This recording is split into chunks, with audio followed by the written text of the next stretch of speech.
নীলফামারী সদর উপজেলার ইটাখোলা ইউনিয়ন পরিষদের চেয়ারম্যান ও উপজেলা কৃষক লীগের সাধারণ সম্পাদক হিদায়েত আলী শাহ ফকির সহ ৯ জন ইউপি সদস্য আনুষ্ঠানিকভাবে বিএনপিতে যোগদান করেছেন।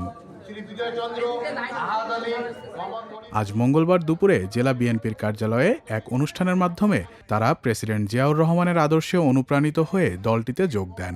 এ সময় তাদের ফুলের তোড়া দিয়ে বরণ করে নেন নীলফামারী ২ আসনের ধানের শীষের প্রার্থী ইঞ্জিনিয়ার শাহরিন ইসলাম চৌধুরী তুহিন।